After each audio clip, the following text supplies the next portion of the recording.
There's a place I have found in the shade on the ground, far from all worries and troubling sound.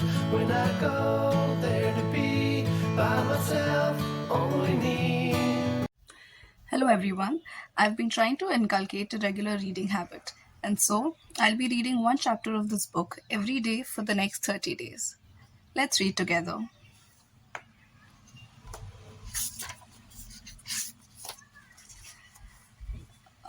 This book has 3 parts, and this is the first part. No, it has 4 parts. So this is the first part, first chapter. You can't win an argument.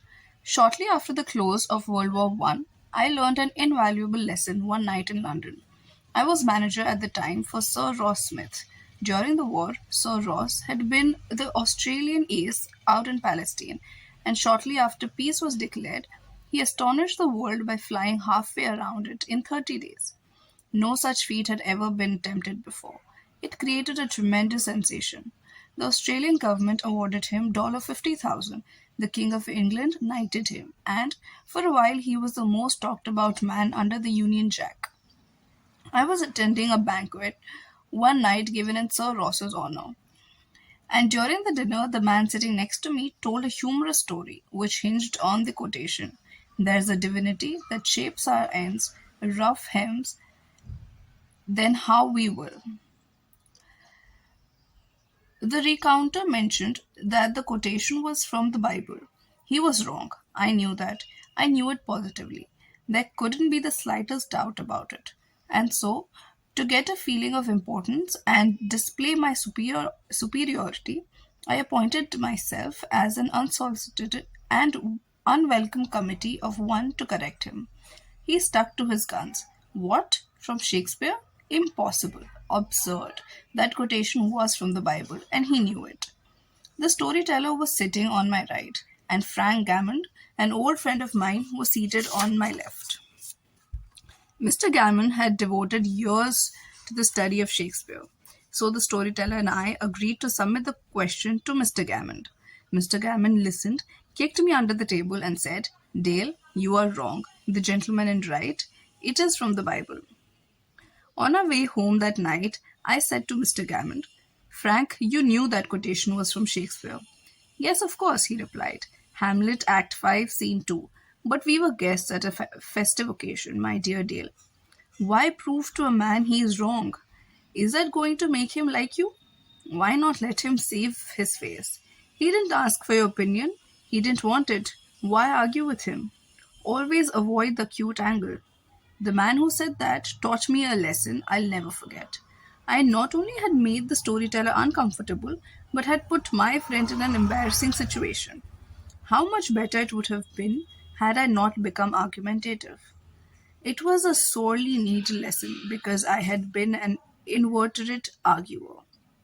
During my youth, I had argued that with my brother about everything under the Milky Way.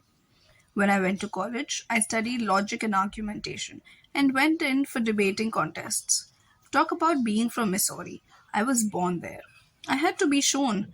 Later, I taught debating and argumentation in New York, and once I was ashamed to admit I planned to write a book on the subject. Since then, I have listened to, engaged in, and watched the effect of thousands of arguments. As a result of this, I have come to the conclusion that there is only one way under high heaven to get the best of an argument, and that is to avoid it. Avoid it as you would avoid rattlesnakes and earthquakes.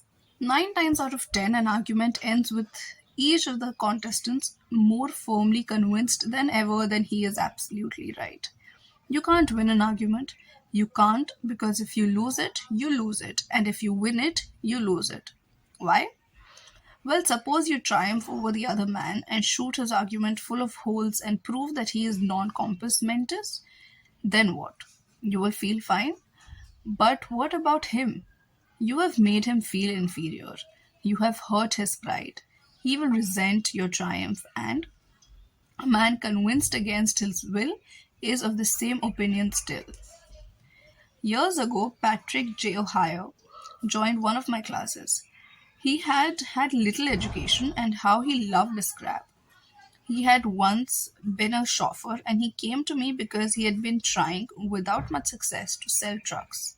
A little questioning brought out the fact that he was continually scrapping with and antagonizing the very people he was trying to do business with.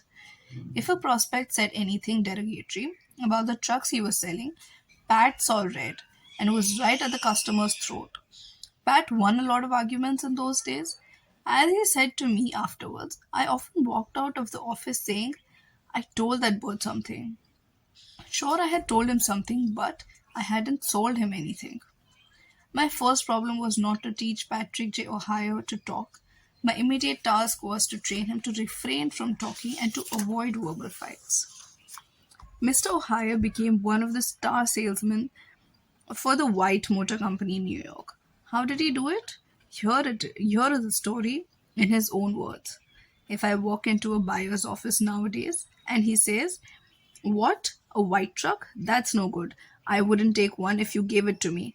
I'm going to buy the Who's It truck. I say, the Who's It is a good truck. If you buy the Who's It, you'll never make a mistake. The Who's Its are made by a fine company and sold by good people. He is speechless then. There is no room for an argument.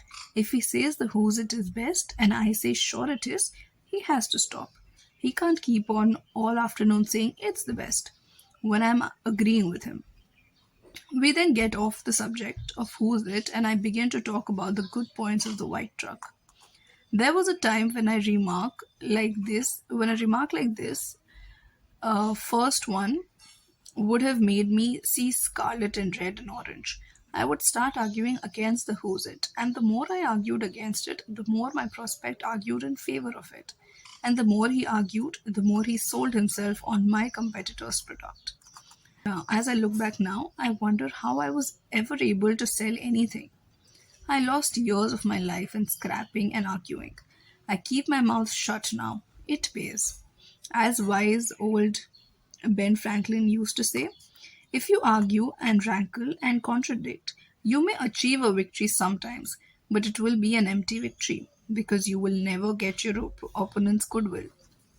So figure it out for yourself. Which would you rather have, an academic, theatrical victory, or a person's goodwill? You can seldom have both. The Boston Transcript once printed this bit of significant doggerel. Here lies the body of William J., who died maintaining his right of way. He was right, dead right, as he sped along, but he is just as dead as if he were wrong. You may be right, dead right, as you speed along in your argument, but as far as changing another's mind is concerned, you will probably be just as futile as if you were wrong. Frederick S. Parsons, an income tax consultant, had been disputing and wrangling for an hour with a government tax inspector. An item of $9,000 was at stake. Mr. Parsons claimed that this $9,000 was in reality a bad debt, that it would never be collected, that it ought not to be taxed. Bad debt, my eye, retorted the inspector. It must be taxed. This inspector was cold, arrogant, and stubborn, Mr. Parsons said as he told the story to the class. Reason was wasted, so were facts. The longer we argued, the more stubborn he became. So I decided to avoid argument, change the subject, and give him appreciation. I said, I suppose this is a very petty matter in comparison with the really important and difficult decisions you've required to make. I've made a study of taxation myself, but I've had to get my knowledge from books. You are getting yours from the firing line of experience. I sometimes wish I had a job like yours. It would teach me a lot. I meant every word I said. Well, the inspector straightened up in his chair, leaned back, and talked for a long time about his work, telling me of the clever frauds he had uncovered. His tone gradually became friendly, and presently he was telling me about his children. As he left, he advised me that he would consider my problem further and give me his decision in a few days. He called at my office 3 days later and informed me that he had decided to leave the tax return exactly as it was filed. This tax inspector was demonstrating one of the most common of human frailties. He wanted a feeling of importance, and as long as Mr. Parsons argued with him, he got his feeling of importance by loudly asserting his authority. But as soon as his importance was admitted, and the argument stopped, and he was permitted to expand his ego, he became a sympathetic and kind human being. Buddha said, hatred is never ended by hatred, but by love. And a misunderstanding is never ended by an argument, but by tact. Diplomacy, conciliation, and a sympathetic desire to see the other person's viewpoint. Lincoln once reprimanded a young army officer for indulging in a violent controversy with an associate. No man who is resolved to make the most of himself, said Lincoln, can spare time for personal contention. Still less can he afford to take the consequences, including the vitiation of his temper and the loss of self control. Yield larger things to which you show no more than equal rights, and yield lesser ones, though clearly your own. Better give your path to a dog than be bitten by him in contesting for the right. Even killing the dog would not cure the bite. Opera tenor Jan Pearce, after he was married nearly 50 years, once said, "My wife and I made a pact a long time ago, and we've kept it no matter how angry we've grown with each other. When one yells, the other should listen, because when two people yell, there is no communication, just noise and bad vibration." So, rule number one, avoid arguments. Don't raise your voice, improve your argument. Act enthusiastic, and you will be enthusiastic. Thank you all. This was the first chapter. We'll meet tomorrow for the second one. Bye bye.